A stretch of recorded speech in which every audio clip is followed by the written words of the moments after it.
contos aleatórios podem ajudar em temas específicos? Vamos começar primeiro dizendo o que a gente quer dizer com aleatório. O aleatório é um conto que não tem correlação com o tema do cliente, com o problema que o cliente fala ou que ele quer trabalhar ou a questão que ele está trazendo para você ali naquele momento, no atendimento. Por exemplo, a história do Patinho Feio. O cliente traz lá a questão da adoção. E a história do Patinho Feio é um ganso que foi adotado pela família de paz. Aí o tema tem a ver. É o assunto da história, é exatamente a adoção. Agora, se eu for narrar a história da Chapeuzinho Vermelho, por exemplo, esse conto ele não tem a ver com o tema da adoção. Não é o mesmo assunto. Nesse caso, ele seria um conto completamente aleatório. Será que nesse caso ele pode ajudar? Vamos saber o que não é um conto aleatório. O conto que não é aleatório é aquele que, mesmo que pareça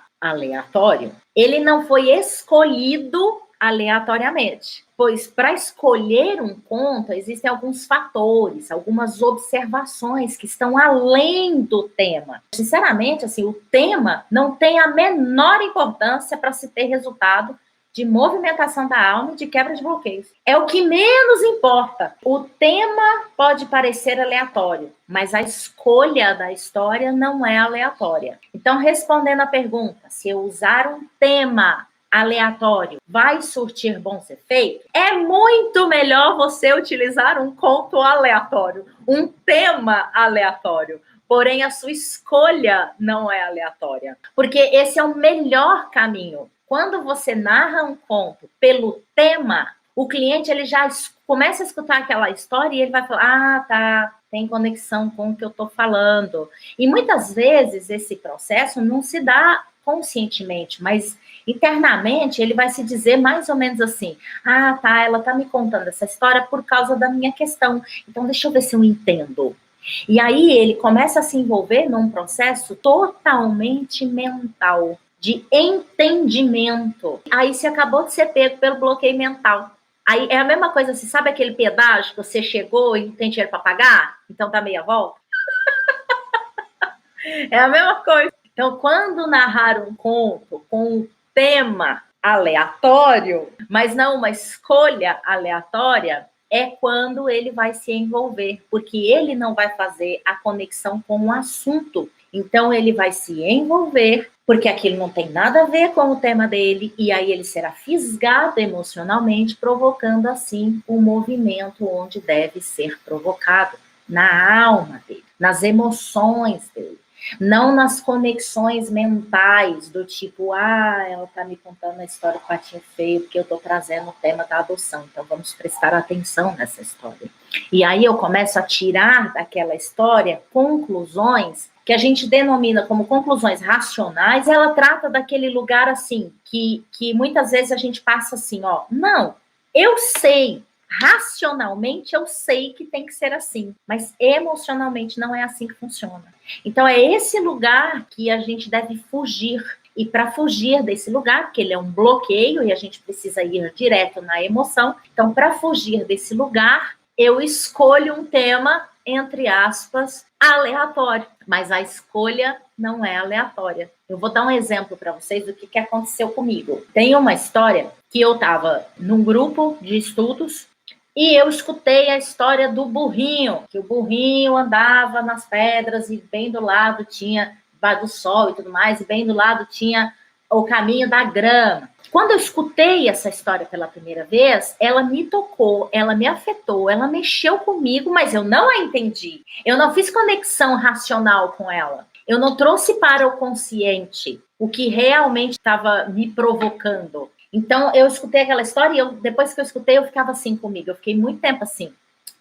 Por que ele me contou aquela história? O que aquela história tem a ver? A história não tem nada a ver. Mas tretou, relou, a história vinha na minha cabeça. Quando eu estava lá muito inflexível nas minhas coisas, ou muito teimosa, ou muito querendo que as coisas fossem do meu jeito, a história do burrinho vinha na minha cabeça. E aí, depois de muito tempo, é que eu trouxe para o consciente e eu percebi que a história do burrinho era uma âncora que me trazia para o lugar da flexibilidade, para perceber que eu estava inflexível e ele me trazia para flexibilidade. Então, é um exemplo de uma história que ela mexe com a tua alma, mas ela vai um tiquinho mais devagarinho, ela vai te movimentando por mais tempo até que você, que ouviu a história, perceba o que aquilo tem a ver com a sua questão. Não é alguém que vai te dizer, porque o que ele vai te dizer é a interpretação dele da história. Então, é o que você vai fazer a conexão. E essa conexão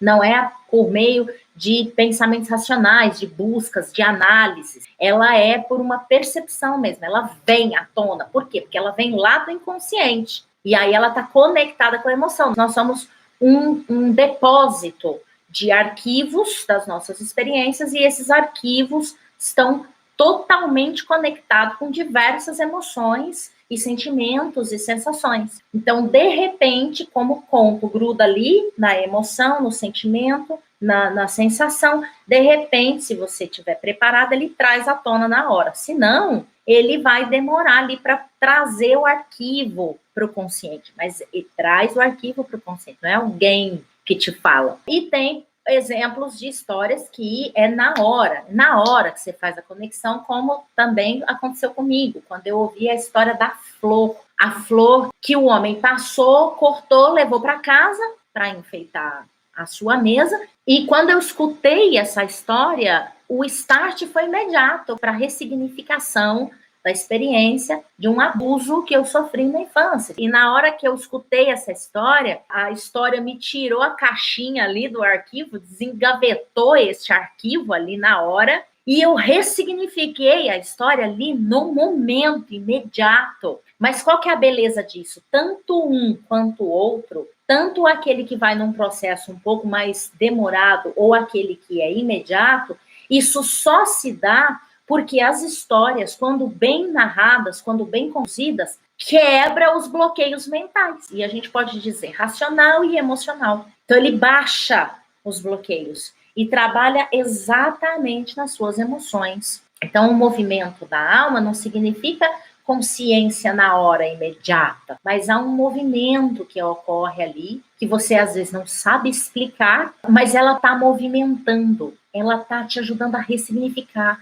ela está envolvendo e trabalhando as suas emoções e as suas memórias afetivas. Então, ela está ali, atuando. Tem uma outra história que tem a ver com essa questão do tema aleatório. Eu fui fazer uma contação de histórias para uma cliente, que na época era cliente minha, ela era dona de uma escola, e eu fui fazer uma contação de histórias lá após o almoço. A gente sentada na mesa, comendo macarronada, ela me contou que ela estava fazendo algumas mudanças, querendo passar a escola para frente, e eu virei para ela e falei, Carmen, eu tô com uma história na cabeça chamada vaso chinês. Posso te contar? E ela falou, claro que pode. E eu contei a história do vaso chinês. Quando eu terminei de contar essa história para aquela mulher, ela disparou a chorar. Mas ela chorava, que as lágrimas pingavam no prato de macarronada, assim. Ela virou para mim e ela falou, você não faz ideia do quanto eu precisava ouvir essa história. E aí ela foi me contar o conflito que ela estava vivendo naquele momento. Essa é uma história de uma movimentação na alma e uma conscientização, que a movimentação ocorre mesmo você trazendo ou não a consciência, né? Mas nesse momento ela trouxe a consciência e aquilo iluminou para ela. Ela encontrou um caminho, ela encontrou uma solução e o conflito que ela estava vivendo fez sentido para ela. Então, ela conseguiu tomar a melhor decisão que ela poderia tomar ali naquele momento.